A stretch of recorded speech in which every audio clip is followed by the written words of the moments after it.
Hello guys, welcome to our channel. This is Teja. ప్రస్తుతం మనతో పాటు సీనియర్ జర్నలిస్ట్ జయదేవ్ గారు ఉన్నారు. సార్ నమస్తే. సార్ నమస్తే అండి. సో బిగ్ బాస్ నిన్న మొత్తానికి ఫైనల్ ఎపిసోడ్ జరిగిపోయింది. సో విన్నర్ వచ్చేసి ప్రశాంత్. సో ఈ విన్నర్ ఎవరు, లూజర్ ఎవరు అనే విషయాన్ని పక్కన పెడితే నిన్న అన్నపూర్ణ స్టూడియోస్ దగ్గర చాలా దారుణం చోటు చేసుకుంది. కొంతమంది గాయాలు పాలయ్యారు. గవర్నమెంట్కి సంబంధించిన బస్సులు కూడా పగిలిపోయినాయి, అద్దాలు కానీ కొంతమంది కార్లు కూడా ధ్వంసమైనవి. సో వీటన్నిటికీ ప్రశాంతే కారణం, అతని వల్ల ఇదంతా జరిగిందని చెప్పేసి అంటున్నారు నెటిజన్స్, అలాగే పోలీసులు వాళ్ళు కూడా. సో దాని గురించి మీరేం చెప్తారు? యాక్చువల్గా బిగ్ బాస్ అనే ఒక ప్రోగ్రామ్కి దానికి ఎవరైతే కంటెస్టెంట్లు ఉన్నారో దాంట్లో నెంబర్ 1, దానికి ఒక క్రేజు, దాంతోపాటు దానికి ఒక ఇంకంతే. అంటే ఏం మాట్లాడతాం, అసలు మీకు గుర్తుందో లేదో, Bigg Boss concept world wide first start అయినప్పుడు శిల్పా శెట్టి ఎవరో గెలుచుకున్నారని అన్నారు. ఆ తర్వాత అది బినోజాయ్ ఎవరో సంస్థ వాళ్ళు ఆ కాన్సెప్ట్ని తీసుకురావడం, అన్ని భాషలకు విస్తరింపజేశారు. అంటే అక్కడ కమల్ హాసన్ గారు, తర్వాత అక్కడ మోహన్ లాల్ గారు, ఇక్కడికి వస్తే నాగార్జున గారు కూడా ముందు 2 బిగ్ బాస్ 1, 2కి హోస్ట్గా కాకుండా ఎన్టీఆర్ గారు, నాని గారు ఉన్నారు. 3వ దాని నుంచి హోస్ట్గా ఉన్నారు కదా బిగ్ బాస్ సీజన్ 3 నుంచి. అంతకుముందు నాగార్జున గారు ఇచ్చిన స్టేట్మెంట్ ఏంటంటే, అంటే అది పెద్ద ఇదేం కాదు, పెద్ద మంచిది కాదు ఆ గేమ్, అటువంటిది కాన్సెప్ట్లే కరెక్ట్ కాదు అన్నట్టు కూడా వ్యంగ్యంగా మాట్లాడారు, తప్పు పెట్టారు బిగ్ బాస్ ప్రోగ్రామ్. బట్ అదే నాగార్జున గారు 5 టైమ్స్ 5 సీజన్లకు కూడా ఆయనే హోస్ట్గా ఉన్నారు. సో అటువంటి బిగ్ బాస్ కాన్సెప్టు ఎలా ఉంటుందంటే, ఆల్మోస్ట్ ఆల్ నాకైతే నా అభిప్రాయం, నేను ఎంతవరకు చూడలేదు, బట్ సీజన్ 7 మాత్రం ఇట్లా దీనికోసమైనా తెలుసుకోవాలి కదా, డిస్కస్ చేయడానికి కోసమైనా అన్నట్టుగా చూస్తే నాకేమనిపించిందంటే, రెస్లింగ్ అదే రెస్లింగ్ ఐడియా ఉంది కదా, ఐడియా ఉంది. మనకి హాలీవుడ్లో చూపిస్తుంటారు రెస్లింగ్ గేమ్ ఎలాగుందో సేమ్ అలాగే అనిపించింది. అక్కడ నిజంగా కొట్టుకుంటారా, ఊరికే రక్తాలు వస్తాయి తెలియదు కదా అక్కడ కూడా. సో ఇక్కడ కూడా ఊరికే అరుచుకుంటారా, నిజంగా స్క్రిప్టా అన్నట్టుగా డౌట్ వచ్చింది. బట్ మొన్న డీటెయిల్గా చూసేసరికి నాకు అది స్క్రిప్టేనని అనిపించింది. ఎందుకంటే ఫస్ట్ నుంచి కూడా శివాజీ గారు ఓటింగ్లో టాప్ ప్లేస్లో ఉన్నారు కదా, తర్వాత 2nd, 3rd ప్లేసుల్లో వీళ్ళందరూ ఉన్నారు. పల్లవి ప్రశాంత్ అనే వ్యక్తి మొదటి నుంచి కూడా ఒక దాన్ని ఏమంటారు, పోర్ట్రే చేయడం స్టార్ట్ చేశాడు. నేను రైతు బిడ్డని, నేను పేదింటి నుంచి వచ్చాను, కష్టపడి నుంచి వచ్చాను, నన్ను ఆదరించండి అన్నట్టుగానే ప్రతిదానికి ఏడ్చేయడము, ఎమోషనల్ అయిపోవడము, ఆ పల్స్ పట్టుకున్నాడు ఆయన.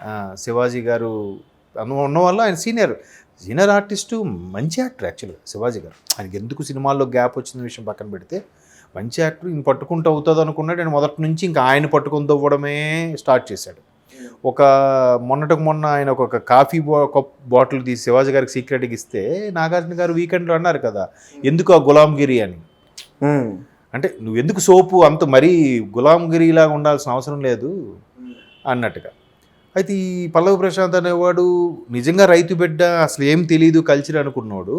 అక్కడ ఉన్న అందరూ కూడా కళాకారులే, అంటే టీవీ ఆర్ బిగ్ స్క్రీన్ సంబంధించిన ఆర్టిస్టులే వచ్చారు. షకీలా కానీ, అంతకుముందు వచ్చిన కిరణ్ రాథోడ్ కానీ, మొదటి నుంచి వచ్చిన కిరణ్ రాథోడ్ కానీ, శివాజీ గారు కానీ బిగ్ స్క్రీన్ వీళ్ళు మిగతా వాళ్ళందరూ టీవీ సీరియల్స్ ఆర్టిస్టులకు సంబంధించిన వాళ్ళు కదా.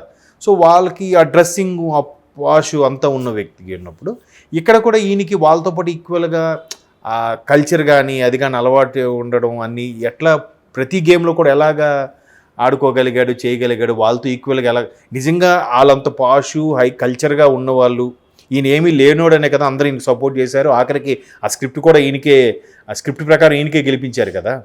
మరి ఈయనకేం లేనప్పుడు వాళ్ళతో పాటు అంత చనువుగా అసలు మాట్లాడకుండా ఉండగలగాలి కదా, సైలెంట్గా ఉండాలి. వాళ్ళతో పాటు మాట్లాడి ఆర్గ్యూ చేసి ఒక్కొక్క భుజం ఎత్తి తగ్గేదిలే అన్నట్టు మాట్లాడి ఒక్క గేమ్ ఓడిపోయినా ఏడ్చేయడమే.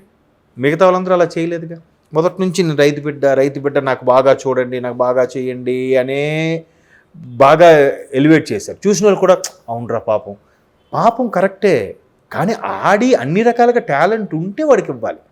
పాడుతా తీయగలో బాలసుబ్రహ్మణ్యం గారు ఒక్కొక్క సందర్భంలో, అంటే అతను ఎందుకు చెప్తున్నానంటే అతని డెసిషన్స్ అంత బాగుండేవి కూడా చెప్తున్నా.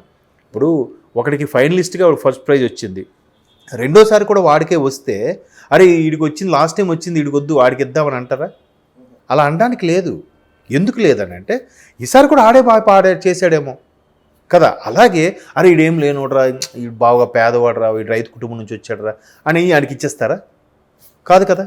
నిజంగా రైతు కుటుంబం నుంచి ఉంటే అంత వాళ్ళతో మింగిలయ్యి అలాగ మాట్లాడగల ఇదవ్వగలరా పౌరుషంగా? అరే వాళ్ళు పెద్దోళ్ళరా ఏమనుకుంటారని చిన్న బెరుకు ఉంటుంది కదా. ఆ బెరుకు ఎక్కడా కనబడలే వాడికి నామినేషన్స్లో మనం అబ్జర్వ్ చేస్తే కదా. ఒక రెచ్చిపోయి మరీ గట్టిగా మాట్లాడాడు కదా. నెక్స్ట్ ఈయనకి జరిగితే కావాలని చేసినట్టు, ఈయన ఎవరికైనా జరిగితే చూసుకోలేదు. దానికి best example last time Arjun ఉన్నప్పుడు ఆయన ఎవరు ముందు వెళ్ళి గంట కొడతారని చెప్పి సిల్లీ గేమ్స్ పెట్టారు కదా. ఆ సిల్లీ గేమ్స్ కొట్టినప్పుడు ఎవరైనా పరిగెట్టినప్పుడు చేతులు ఊగుతాయి కదా. ఆ చేతులు ఊగితే నేను కావాలని ఆపేసామని చెప్పి అర్జున్ మీద ఒక అరగంట ఆర్గ్యూ చేశాడు. ఇదే పల్లవి ప్రశాంత్ ఒకవైపు ప్రియాంకకి ఇంకోవైపు యావరకు కూడా తగిలించాడు. అదే మాట ప్రియాంక అంటే శివాజీ గారు ఏమన్నారు, అబ్బా ఆ పిల్ల ప్రధానికి ఇష్యూ చేస్తుందిరా, ఆ పిల్ల చేయి తగిలిందంటే ఇష్యూ చేస్తుంది. మరి ఇదే పల్లవి ప్రశాంత్ను అర్జున్ చేయి తగిలిందంటే మరి పల్లవి ప్రశాంత్ ఇష్యూ చేయడా? శివాజీ కూడా ఈయనకి సపోర్ట్ కదా. ఆ తర్వాత ఈవినింగ్ అడుగు అయిన ఉంటే అన్న కావాలని నాకు ఓడించిండన్న అదన్నా ఇదన్నా అని పెద్ద ఫీల్ అయిపోయాడు. ఆర్గ్యూ చేసి అది తర్వాత మధ్యలో ఎవరు గారిని అడిగితే ఎవరేమన్నాడు, నాకు తెలియదు నన్ను అడక్కొని అన్నాడు.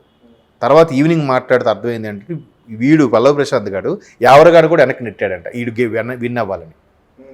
అప్పుడు మళ్ళీ శివాజీ గారు సైలెంట్గా అలా ఎవరు చూడకముందు వీళ్ళిద్దరు కాంప్రమైజ్ చేసేసి అరే మీ ఇద్దరు ఒకే చెప్పుకుంటారా ఎందుకురా ఇవన్నీ అని అనేసాడు. ఇదే అర్జున్ విషయంకి వస్తే కావాలని చేసినట్టంట, ఈడు ఎవరిగాడు చేస్తే చూసుకోలేదంట. వాళ్ళకి ప్రతిదీ అన్నిటికీ అన్న ఏడ్ చేయడం. మరి అంతెందుకు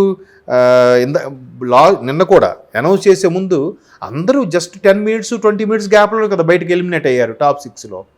మరి శివాజీ వెళ్ళిపోతుంటే కాల్ మీద పడిపోయి అన్నా నేను ఎందుకు ఓవర్ యాక్షన్?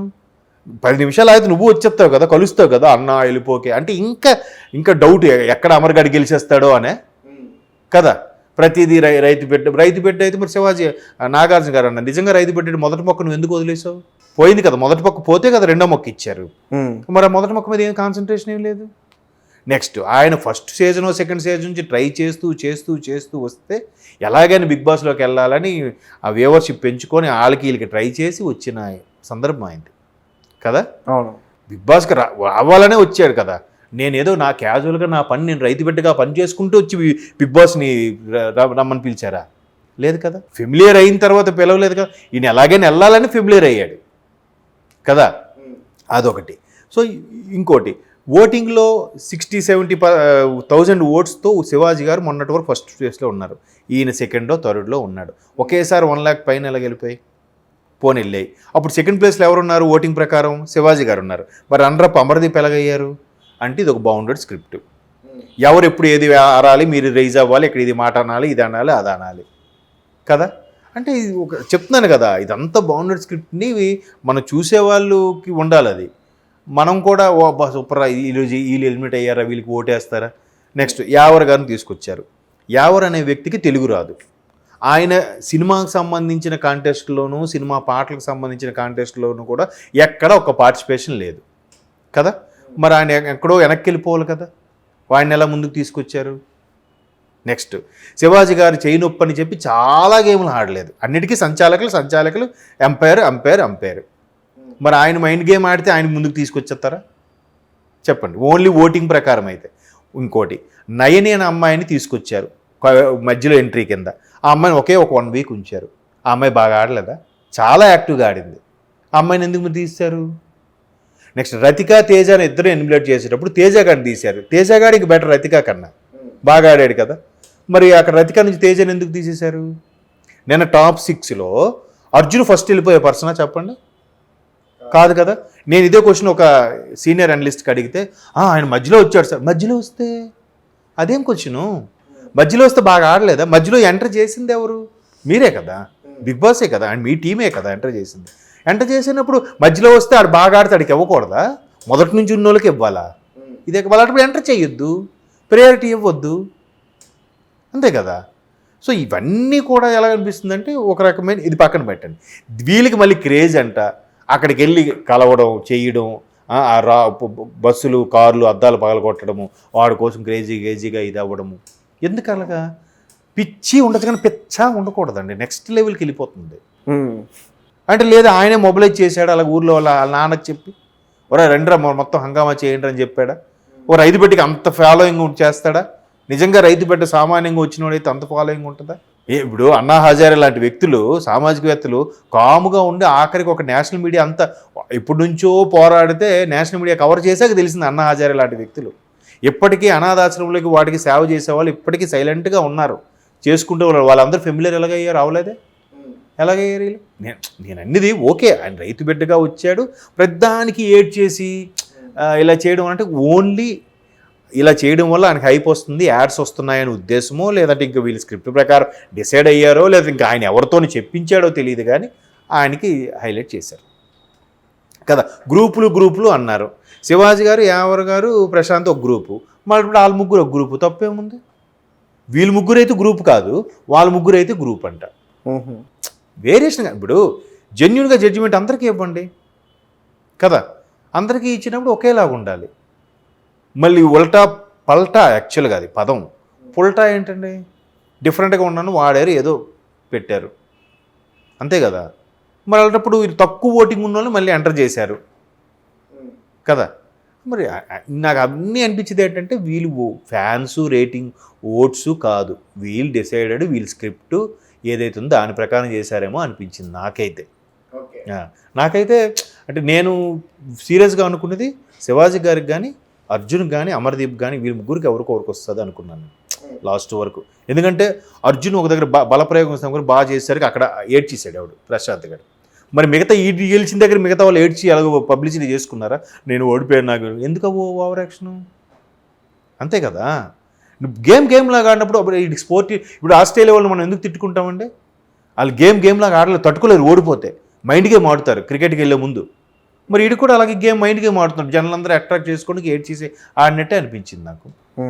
అంతేగా, ఆడపిల్లలే ఆడలేదు, నువ్వెందుకు ఏడుస్తావు మాట్లాడితే? దానికి ఈయన మళ్ళీ శివాజీ గారి సపోర్టు, ఆడి మెంటాలిటీ అంతానండి, ఆడ అన్నిటికీ చిన్న ఏడ్చిస్తారండి అంటే అట్లా. అందరినీ అదే దృష్టితో చూస్తే ఓకే.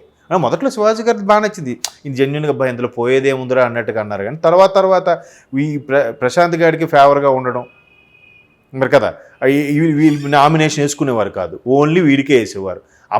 అమర్దీప్ని ఎంతమంది సెంటర్ చేశారో, ఎంతమంది వేశారో, అవునా కాదు? నీకోటి యావర్ని మొదట్లో ఎంత క్రేజ్ ఎలాగ తెప్పించారండి, ఆయన ఎంతమంది మీదకి ఫైటింగ్ ఫేస్ టు ఫేస్ వెళ్ళిపోయాడా కదా. మరి ఆయన ఎవరు అప్పుడు తిట్టలేదు, నువ్వు అగ్రెషన్స్ తగ్గించుకొని సజెస్ట్ చేశారు తప్ప. నాగార్జున గారు కూడా క్లాస్ పీకలే. అమర్గాడు ఒకసారి పదరా వెళ్తా షోరూమ్ కంప్లైంట్ ఇస్తా పదా అని చెప్పి పల్లవి ప్రశాంత్ తోసేసరికి నువ్వు ఏంటి అలా తోస్తున్నావు, మీదకి వెళ్ళిపోతున్నావు ఏంటని వీడి క్లాస్ స్పీకర్. మరి ఎవరికాడికి ఎందుకు క్లాస్ స్పీకలేదు? శోభ మీద రైజ్ అయిపోయాడు, మొదట్లో గౌతమ్ మీదకి రైజ్ అయిపోయాడు, అర్జున్ మీద కూడా రైజ్ అయిపోయాడు, పిచ్చి ఓ అని అరుస్తుంటాడు, చేష్టలు చేస్తుంటాడు. తెలుగు కాన్సెప్ట్ సరిగ్గా అర్థం చేసుకోండి, గేమ్ ఎలాగా ఆడతాడు మీకు అర్థమైందా? అక్కడ కూడా నేను అలా చెప్పాను, కాల్ కింద పెట్టి బౌల్ గేమ్లా బాల్ పెట్టేది ఆడుతుండే, నేను చూశాను బాల్ కింద పెట్టేసాడు, ఎవరు అబ్జెక్ట్ చేయలే, శివాజీ గారు ఏం అబ్జెక్ట్ చేయలే, గెలిచాడు. గెలిచిన తర్వాత అదేంటది పాస్, ఆ పాస్ నువ్వు అవన్నీ ఫౌల్ గేమ్ ఆడితే నీకు పాస్ ఎలాగ వస్తున్నాయి, నాకు వద్దు బిగ్ బాస్ తీసుకోండి అని ఇచ్చాడు పెద్ద ఇదిలాగా. చూసే వాళ్ళకి మాత్రం 4 గేమ్లు ఆడిండ్రా, ఆ 4 గేమ్లు కూడా ఇది అనౌన్స్ చేస్తే పక్కన వాడికి అడిగి ఏం చెప్పాడు నా అర్థం చేసుకొని ఆడేవాడు కట్ట 3rd ర్యాంక్ 4th ర్యాంక్ ఇచ్చేస్తారంట. ఎలా? వీళ్ళకి నచ్చింది, వీళ్ళకి ఫేవర్గా ఉన్నది, వీళ్ళు చూజ్ చేసుకున్న స్క్రిప్ట్ మాత్రమే, బౌండెడ్ స్క్రిప్ట్ ప్రకారమే వెళ్ళారు తప్ప అక్కడ రియాలిటీ ప్రకారము రియల్గా ఉన్న మనోభావాలకి నిజంగా ప్రేక్షకులు వేసే ఓట్ల ప్రకారం అయితే వెళ్ళలేదని నా అభిప్రాయం. దానికి ఇంకో మళ్ళీ బయటకు వచ్చిన తర్వాత కూడా అమర్దీప్ కారు కానీ, కొంతమంది అందులో ఉన్న కంటెస్టెంట్ల కారు కానీ పగలగొట్టారు చాలా మంది, అది కూడా బయటకు వచ్చి. ఏమో అంటే పల్లవి ప్రశాంత్కి పోటీ ఇచ్చారని కోపంతో కొట్టారు, వాళ్ళ ఫ్యాన్సే కొట్టారు. విజువల్స్ కూడా ఉన్నాయి డైరెక్ట్గా, అదే చెప్తున్నా. అంటే ఉండొచ్చండి వాళ్ళు ఏదో బౌండరీస్. నేను అన్ని ఇదంతా ఎందుకు చెప్పానంటే స్క్రిప్ట్ ప్రకారం వాళ్ళు యాక్ట్ చేశారు, దాన్ని మీరు ఎందుకు సీరియస్ తీసుకుంటారు? సినిమాలో విలన్ బాలయ్య బాబుని కొడితే వెళ్ళి మీరు విలన్ కారు అద్దాలు బదకొట్టేస్తారా? కొట్టరు కదా. ఎందుకు అంత పర్సనల్గా తీసుకోవడం అంటాను నేను. స్క్రిప్ట్కి ప్రకారం యాక్ట్ చేశారు వాళ్ళు, దానికి ఎందుకు అంత? కానీ ఒక రకంగా అమర్దీప్ మీద చాలా నిన్న అటాక్ చేశారు, కొట్టడానికి కూడా ట్రై చేశారు అమర్దీప్ బయట. తప్పు కదా అది. అంటే ఎవరు ఈయన ప్రేరేపించాడా, లేదంటే డౌట్ వచ్చేలా చేశారా? ఎందుకు అలాగా? లేకపోతే అమర్దీప్ అలా మనుషులు పెట్టుకున్నాడా? ఈయన బయటకు వచ్చే సానుభూతి కోసం ఎవరు చెప్పగలరు? మళ్ళీ ఆ నామినేషన్స్ కూడా ఎప్పుడో మొదటి వారం 2 వారం ఎవరిగాడు వేసినప్పుడు ఎవ్వడూ అడ్డు చెప్పలే. అలాగ వేయొచ్చా? అవి గడిచిపోయిన తర్వాత మళ్ళీ నెక్స్ట్ ఆ వారంలో జరిగినవి ఏవో చెప్పాలి కదా, అది లేదు. ఇప్పుడు నేను అదే చెప్తున్నాను, లోపలికి ఎవరికి ఫోన్లు లేవు ఎలవ్ లేదు అనుకుంటే ఆ సెటప్లన్నీ ఎవరు చేస్తున్నారు? స్టోర్ రూమ్ తెచ్చి వస్తువులు ఎవరో తెచ్చి పెడుతున్నారు. ఎవరి కథ ఇదంతా? మనిషికి ఎంత అక్కడెక్కడో కెమెరాలు ఎంత జూమ్గా క్లారిటీగా ఎలా వస్తున్నాయి? ఓకే, ఇవన్నీ డౌట్సే కదండి. సో సామాన్యులకి ఏంటంటే అబ్బా నిజంగా అన్ని కెమెరాలు పెట్టారు, కెమెరాల ద్వారా వస్తున్నాయి అని. ఇది కొన్నాళ్ళు నడుస్తుంటుంది, నడిచిన రోజులు నడిపించడే, ఇంక సీజన్ రిలీజ్ అవుతూనే ఉంటాయి.